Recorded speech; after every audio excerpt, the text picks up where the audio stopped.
Coucou les amis, donc je reviens avec le petit coffret pour ne plus avoir peur. Alors en ce moment, moi je suis guidée à travailler sur mes peurs. Et je me suis rappelée d'une parole d'un ami qui m'a dit il y a quelques temps que quand lui se sentait pas bien, il se posait la question de quoi as-tu peur? Donc merci Manu, parce que maintenant c'est devenu ma question aussi. Quand je me sens pas bien, je me demande de quoi j'ai peur. De quoi as-tu peur, Nina? Voilà, donc là c'est 81 petites cartes avec des petits messages dessus. Donc l'idée c'est de voir où on en est par rapport à ce qui a marqué comme message. Et puis d'ajuster le tout. Parce que bon, je comprends bien que les peurs sont souvent nourries par les croyances. Elles sont nourries par les croyances, par l'expérience. Mais l'expérience toujours pareil, c'est comment on a vécu ça. Qu'est-ce qu'on en a fait, comment on se sent avec. Est-ce que c'est quelque chose avec quoi on est apaisé ou pas? Est-ce qu'on entretient plutôt cette peur ou est-ce qu'on est plus dans la mouvance de faire émerger ses ressources, tout ça. Donc on va tirer une carte, comme d'habitude au hasard.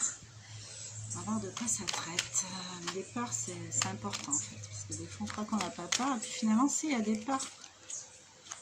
Alors, essayez de voir dans chaque domaine de votre vie, essayez de faire un scan de chaque domaine de votre vie et regardez où sont les peurs dans chaque domaine.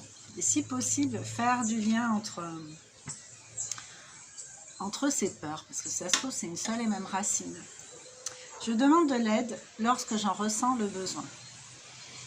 C'est une manière à la fois d'obtenir du soutien et également d'accepter sa peur en l'offrant au regard des autres. Ne pas avoir honte de ses peurs. C'est important de ne pas avoir honte de ses peurs. On a le droit d'avoir peur, c'est humain, c'est un sentiment qui existe, donc bien sûr qu'on va l'expérimenter. Mais l'idée c'est quand même de s'apaiser. Alors, c'est une manière à la fois d'obtenir du soutien, également d'accepter sa peur en l'offrant au regard des autres, sans en minimiser l'ampleur. Voilà. Je demande de l'aide lorsque j'en ressens le besoin. Si vous vivez quelque chose qui vous dépasse émotionnellement,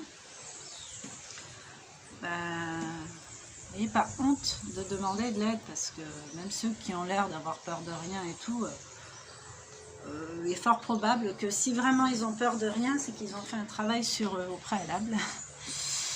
Ou alors ils sont complètement inconscients. Ou alors ils sont conscients que c'est pas grave en fait. Que c'est pas grave, que tout est expérience. En tout cas, pendant que vous êtes avec vous et que vous avez peur,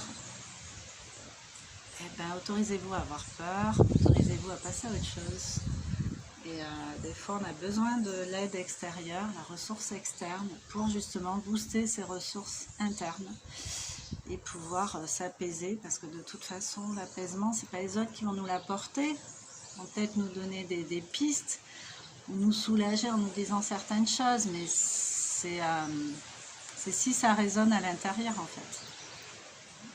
Tout vient de l'intérieur.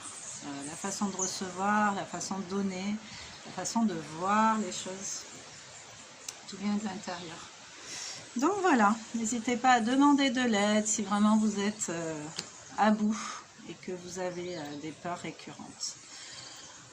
Voilà, bon sur ce, je vous souhaite une bien belle journée et je vous dis à bientôt avec d'autres vidéos. N'hésitez pas à commenter, à liker, à partager la vidéo pour des personnes qui pourraient en avoir besoin. Je vous embrasse, à bientôt. Ciao.